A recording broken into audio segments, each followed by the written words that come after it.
Hello అండి, welcome to our channel Akhila hostel cooking. ఈరోజు మన వీడియోలో రకరకాల దోశల రెసిపీస్ అయితే చూసేయండి. వీటిని చాలా ఈజీగా చేసుకోవచ్చు, హెల్తీ రెసిపీస్ కూడానండి. ఫస్ట్ వచ్చేసి గోధుమ పిండి దోశలు అయితే చూపిస్తాను. ఈ గోధుమ పిండి దోశలను ఒకసారి ఇలా చేశారంటే మళ్ళీ ఇలాగే చేసుకుని తింటారు, అంత టేస్టీగా అయితే ఉంటాయి. 10 నిమిషాల్లో చాలా ఈజీగా అయితే ఈ గోధుమ పిండి దోశలు చేసేసుకోవచ్చు. పప్పులతో అస్సలు పని లేకుండా, ఎక్కువ శ్రమ లేకుండా మరి ఈజీగా ఈ దోశలను ఎలా చేసుకోవచ్చు ఈ వీడియోలో అయితే చూసేయండి. ముందుగా ఒక బౌల్ అయితే తీసుకుని దానిలోకి 1 కప్పు వరకు గోధుమ పిండి అయితే వేస్తున్నాను. అదే కప్పుతో 1/2 కప్పు బొంబాయి రవ్వ అయితే వేసుకోవాలి. నెక్స్ట్ వచ్చేసి అదే కప్పుతో 1/2 కప్పు వరకు పొల్లటి పెరుగు అయితే పోసుకోవాలి. మనం ఇన్స్టెంట్గా వేస్తున్నాం కాబట్టి పొల్లటి పెరిగి పోసుకోవాలండి. ఇప్పుడు వచ్చేసి మన టేస్ట్ తగ్గట్టుగా సాల్ట్ కూడా వేసుకోవాలి. 1 అర స్పూన్ వరకు సాల్ట్ అయితే వేసాను. ఇప్పుడు ఇవన్నీ మొత్తం మిక్స్ అయ్యేలాగా వాటర్ అయితే పోసుకుని కలుపుకోవాలి. ఫస్ట్ అయితే 1 కప్పు వరకు వాటర్ తీసుకుని కొద్దిగా పోసుకుంటూ కలుపుకోండి. నార్మల్ దోశల కన్సిస్టెన్సీ ఎలా ఉంటుందో అలాగే కలుపుకోవాలి. ఎక్కడ ఉండలనేవి లేకుండా ఇస్కర్తో కానీ చేత్తో కానీ కలిపేసుకోండి. ఇప్పుడు మరొక 1/2 కప్పు అయితే వాటర్ పోస్తున్నాను. మొత్తానికి 1.5 కప్పు వరకు వాటర్ అయితే పట్టిందండి. చూడండి, దోశల కన్సిస్టెన్సీ ఈ విధంగా అయితే ఉండాలి. ఇలా కలిపిన తర్వాత ఇప్పుడు దీన్ని అయితే నానబెట్టుకోవాలి. మూత అయితే పెట్టేసి ఒక 5 నుంచి 10 నిమిషాల పాటు నానబెట్టుకోండి. రవ్వ వేసాం కాబట్టి నానుతుంది. ఈ రవ్వ నానిన తర్వాత ఇప్పుడు చూపిస్తున్నాను. ఇందులోకి చిటికెడంత బేకింగ్ సోడా అయితే వేసుకుందాం. ఇప్పుడు ఇది ఆప్షనల్ అండి, మీరు వేసుకున్నా పర్వాలేదు, వేసుకోకపోయినా పర్వాలేదు. దోశలు అనేవి బాగానే వస్తాయి. నేనైతే కొద్దిగా సోడా అయితే వేసి మొత్తం పిండి అంతటికి కలిసేట్టుగా కలిపేస్తున్నాను. చూడండి, పిండి అనేది మరీ గట్టిగాను ఉండకూడదు, అలా అని మరీ పలుచుగాను ఉండకూడదు. ఈ విధంగా ఉంటేనే దోశలు బాగా వస్తాయండి. ఇప్పుడు ఇలా కలిపిన తర్వాత దోశలు అయితే వేసేద్దాం. స్టవ్ ఆన్ చేసి దోశ పెనం పెట్టేసి పెనం బాగా హీట్ అయిన తర్వాత ఫ్లేమ్ లోలో అయితే పెట్టుకుని ఒక గరిటెడు వరకు పిండి అయితే తీసుకోండి. తీసుకుని ఇలా ఈవెన్గా స్ప్రెడ్ చేసుకోవాలి. వీలైనంత పలుచుగా అయితే స్ప్రెడ్ చేసుకోండి. ఇలా స్ప్రెడ్ చేసిన తర్వాత ఇప్పుడు ఫ్లేమ్ని మీడియంలోకి అయితే పెట్టుకుని దోశను కాలనివ్వాలి. ఈ దోశ పైన తడి ఆరిన తర్వాత దీనిపైన 1 స్పూన్ వరకు ఆయిల్ అయితే పోసుకోండి. ఈవెన్గా పెనాన్ని అడ్జస్ట్ చేసుకుంటూ దోశను అయితే కాలనివ్వాలి. ఇప్పుడు చూడండి, దోశ ఈ విధంగా క్రిస్పీగా మంచి కలర్లో కాలిన తర్వాత ఇప్పుడైతే తీసేయడమే. ఈ దోశలు రెండో వైపున కాల్చవలసిన అవసరం లేదండి. చూడండి ఎంత కలర్ఫుల్గా, ఎంత క్రిస్పీగా వచ్చాయో. అలాగే ఇప్పుడు నెక్స్ట్ దోశ వేసేటప్పుడు ఫ్లేమ్ సిమ్లోకి అయితే పెట్టేసుకుని దోశను అయితే వేసుకోండి. దోశను స్ప్రెడ్ చేసిన తర్వాతే ఫ్లేమ్ అయితే మీడియంలో పెట్టుకుని దోశను అయితే నిదానంగా కాలనివ్వండి. మీరు ఒకవేళ హై ఫ్లేమ్లో పెట్టి దోశ వేసేసినట్లయితే దోశ అనేది బాగా స్ప్రెడ్ అవ్వదండి. గరిటెకి పిండి కూడా అంటుకుపోయి వచ్చేస్తుంది, దోశ సరిగ్గా రాదు. అలాగే హై ఫ్లేమ్లో దోశను కాల్చినా సరే దోశ అనేది క్రిస్పీగా అయితే రాదు. కాబట్టి చూసుకుని దోశలను అయితే వేసుకోండి. ఇలా అయితే నాకు కావాల్సినన్ని దోశలను అయితే వేసేసాను. చూడండి, ఎక్కువ శ్రమ లేకుండా చాలా ఈజీగా మా మార్నింగ్ బ్రేక్ఫాస్ట్ అయితే ఇలా చేసేసాను. మరి మీరు కూడా ఇలా ఈజీగా, హెల్తీగా, చాలా టేస్టీగా అయితే ట్రై చేసి చూడండి ఒకసారి. ఈ వీడియోకి ఒక లైక్ చేయండి, సబ్స్క్రైబ్ చేసుకోండి. నెక్స్ట్ మన రెసిపీ వచ్చేసి ఊతప్పం అండి. ఈ ఊతప్పంతో పాటు ప్లెయిన్ దోశ, ఆనియన్ దోశ కూడా వేస్తున్నాను. ఊతప్పం అనేది హెల్దీ బ్రేక్ఫాస్ట్ అండి. ఇందులో మనం అయితే వెజిటేబుల్స్ ఇవన్నీ వేస్తున్నాం కదా. పిల్లల నుంచి పెద్దల వరకు కూడా ఈ బ్రేక్ఫాస్ట్ అనేది చాలా ఇష్టంగా అయితే తింటారండి. ఇదే పిండితో కారం దోశ, మసాలా దోశ, రకరకాల దోశలు అయితే వేసుకోవచ్చండి. నేనైతే ఇప్పుడు ఊతప్పానికి చేసిన బేటర్తో అయితే ప్లెయిన్ దోశ, ఆనియన్ దోశ కూడా అయితే ఈరోజు వీడియోలో అయితే చేస్తున్నాను. ముందుగా అయితే ప్రాసెస్లోకి అయితే వెళ్ళిపోదాం. ఒక బౌల్ అయితే తీసుకుని అందులో 1 కప్పు మినపగుళ్ళు అయితే వేసాను.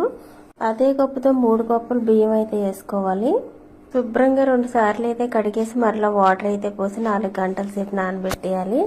4 గంటల తర్వాత అయితే చూపిస్తున్నాను. మీకు టైం ఉన్నట్లయితే 6 గంటలైనా నానబెట్టుకోవచ్చు. తర్వాత శుభ్రంగా కడిగేసి అయితే ఒక మిక్సీ జార్లో అయితే వేస్తున్నాను. నేనైతే మిక్సీలో అయితే రుబ్బుతున్నానండి పిండిని అయితే. మీ దగ్గర గ్రైండర్ ఉన్నట్లయితే గ్రైండర్లో అయినా రుబ్బుకోవచ్చు. చూడండి, ఇలా వేసేసిన తర్వాత కొద్దిగా వాటర్ అయితే పోసి నార్మల్ దోశలకి ఏ విధంగా పిండి రుబ్బుతామో సేమ్ అదే విధంగా అయితే పిండిని అయితే మెత్తగా రుబ్బుకోవాలండి. చూడండి ఈ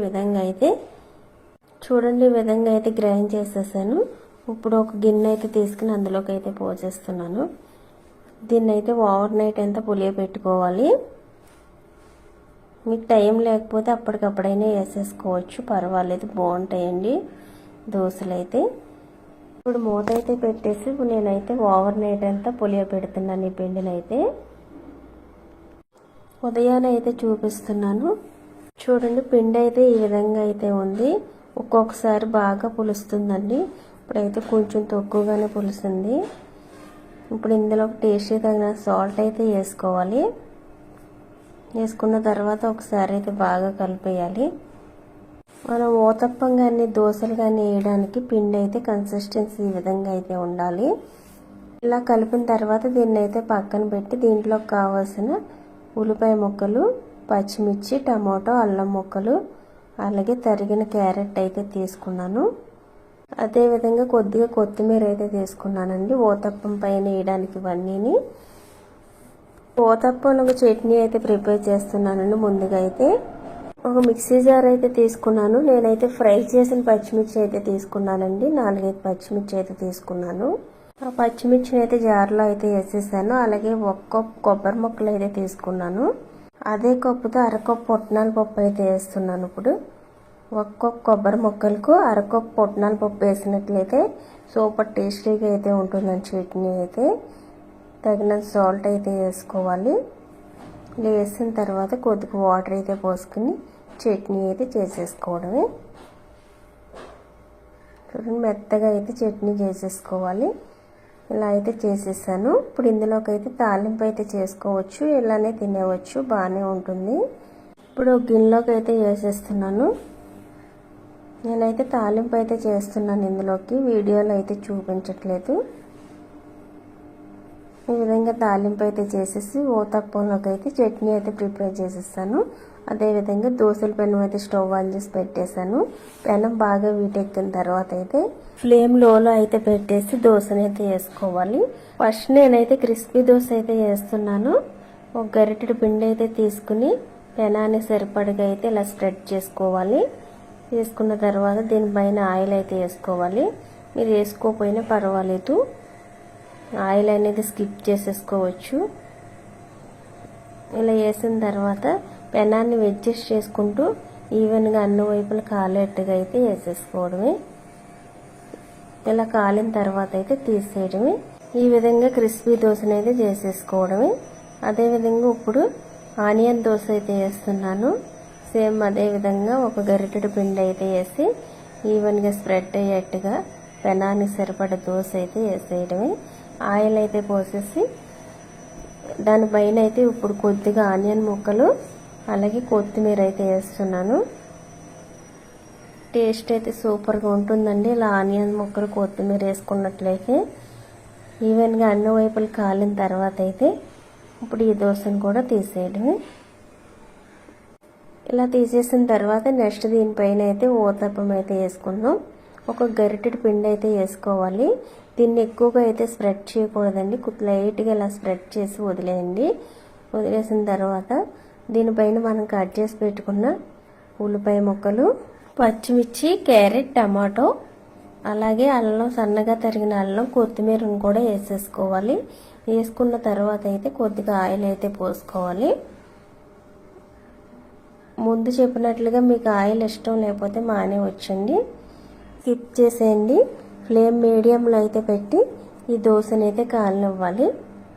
ఇలా ఆయిల్ పోసిన తర్వాత అయితే ముందు కొత్తిమీర వేయడం అయితే మర్చిపోయానండి, ఇప్పుడైతే వేస్తున్నాను. ఇలా వేసిన తర్వాత కొద్దిగా ఇలా ఫ్రెష్ చేయండి. ఇలా ఫ్రెష్ చేయడం వల్ల మనం తిరగేసినప్పుడు వెజిటబుల్స్ అన్ని ఏటికవి సపరేట్ అవ్వకుండా అయితే ఉంటాయి. ఇలా కాలిన తర్వాత ఇప్పుడు రెండో వైపుకి అయితే టర్న్ చేస్తున్నాను. ఈ ఊతప్పానికి రెండు వైపులు కాలవలసిన అవసరం లేదండి.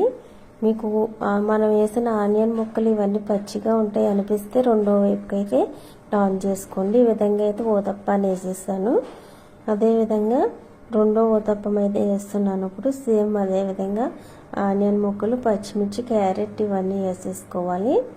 వేసేసుకున్న తర్వాత ముందు చెప్పినట్లుగా మీకు రెండో వైపుని ఈ ఆనియన్ ముక్కలు, టమాటాలు ఇవన్నీ పచ్చిగా ఉంటే కాలాలి అనుకున్నప్పుడే రెండో వైపుకి అయితే తిప్పుకోండి. ఇంతేనండి, చాలా ఈజీగా అయితే ఊతప్పాన్ని అయితే వేసేసుకోవచ్చు. ఈ విధంగా అయితే ఊతప్పాలు నాకు కావాల్సిన ఊతప్పాలు అయితే వేసేసాను. అలాగే ప్లెయిన్ దోశ, ఆనియన్ దోశలు కూడా వేసాను. ముందుగా నేను చేసిన కొబ్బరి పల్లి చట్నీతో అయితే సర్వ్ చేశాను. చూడండి, ఒకే పిండితో 3 రకాల దోశలు అయితే వేసాను ఈ రోజు అయితే. ఇదే పిండితో రకరకాల దోశలు, గుంత పొంగనాలు, ఆపాలు కూడా వేసుకోవచ్చండి. ఈ రోజైతే నేనైతే 3 రకాల దోశలు అయితే చేశాను నాకున్న టైంలో అయితే. ఈ బ్రేక్ఫాస్ట్ రెసిపీస్ మీకు నచ్చినట్లయితే ఈ వీడియోని అయితే లైక్ చేయండి. అలాగే సబ్స్క్రైబ్ చేసుకోని వాళ్ళైతే సబ్స్క్రైబ్ చేసుకోండి.